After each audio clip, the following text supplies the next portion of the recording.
Hey guys, welcome to my channel. In today's video, I'm gonna share with you how you can do monthly reportings for your clients. For those of you that don't know me, my name is Alexander and I own an e-commerce growth agency and help e-commerce businesses scale through social media ads, Google PPC, and email marketing. And without further ado, let's get right into the video. So as you can see, I have created a Word document with some of the key things that we need to include into our monthly reporting, the different ways you can present the monthly reporting, etc. So first thing you need to decide is how you're gonna present your monthly reporting. As you can see here, I have listed 4 ways. The first one is Loom report, then you have over a call, then you have over text message, and the last one is a presentation format. Now what we do in our agency for most of our clients, we do Loom reports or presentations. We don't do ever over a call or a text because it's very time consuming, and when you have 15, 20 plus clients and you need to do this at the end of each month, it gets a little bit too much. So we have found that Looms and presentations work very, very well.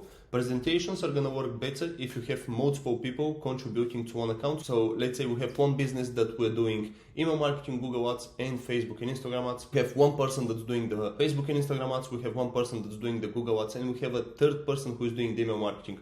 All of these 3 people are gonna contribute to one presentation, and we're gonna send that presentation to our clients. When you choose your method of reporting and doing monthly reports, there's 2 things that you need to remember. The first one, it needs to be simple and easy to understand. Most business owners are going to be interested in only how much we spent, how much we generated, and what are the results. And then the second thing that you need to remember is never report a problem without a solution, because you're gonna sound very unprofessional and you're gonna sound like you don't know what's going on and how you can fix the results if they're not going well. But when it comes to the metrics, and excuse me if I'm looking straight and not into the camera, it's just my monitor is here and my camera is here. But yeah, with the metrics, again, most important metrics, we have spent, sales, conversion value, ROAS, cost per sale / action. So for example, if you're generating leads for a business, it's gonna be cost per lead. And then we're gonna have secondary metrics, CPM, CTR, and cost per click. And then we're gonna go to best performing audiences, best performing creatives, worst performing audiences, and worst performing creatives. And to give you an idea of how all of this is gonna look like, I have prepared one account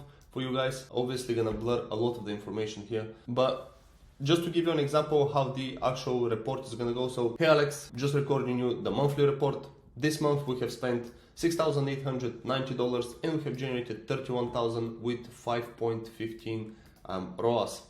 We have generated 167 sales with an average cost per purchase of $36. Since our average order value is around $250 for this particular account, $36 for acquiring a new customer, it's great. Then you're gonna go into CPM. So you can see the CPM for this month is 17.9.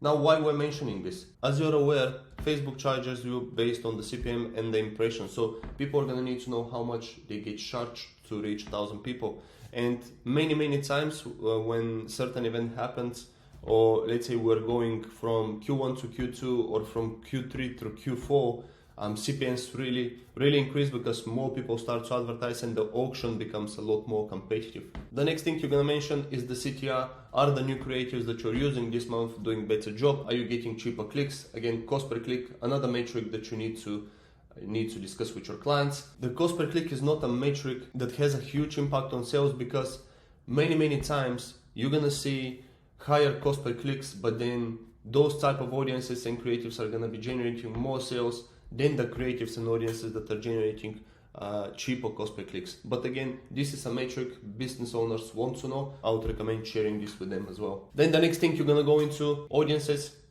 and you're gonna mention all of our best performing audiences for this month are this and this, and then best performing creatives for top of funnel are this, and for retargeting are this. And then you're gonna do the same with worst performing creatives, worst performing audiences, and then you're gonna explain why you think these audiences and creatives are performing better, and then why these audiences and creatives are performing worse or are not performing at all. This way, business owners are gonna know what type of creatives to provide you with for next month and what you need to be focused on. The next thing you're gonna do is you're gonna compare the stats for the last month. How you can do this very easily here on Facebook. You're just gonna click the date range, you're gonna click compare.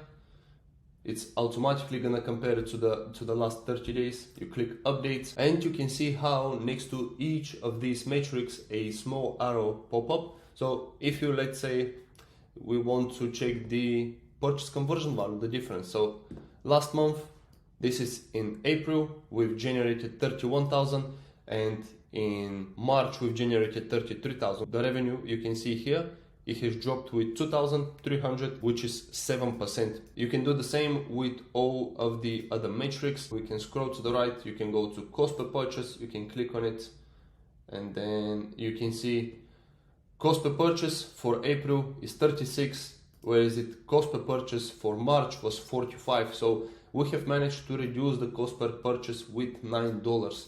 And when we're getting 167 purchases, reducing a purchase with $9, it makes a huge difference. And that's a reduction of 20%.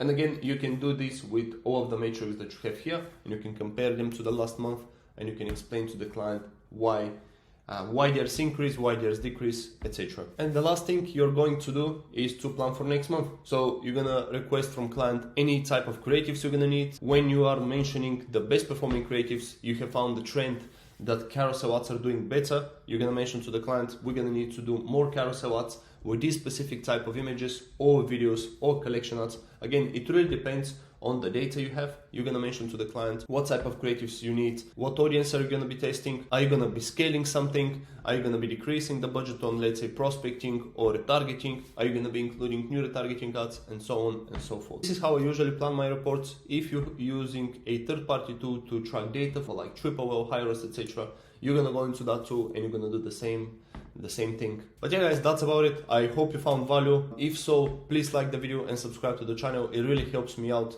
to get these videos and channel out there. And yeah, thank you very much for your time, and I'll see you in the next one. Bye.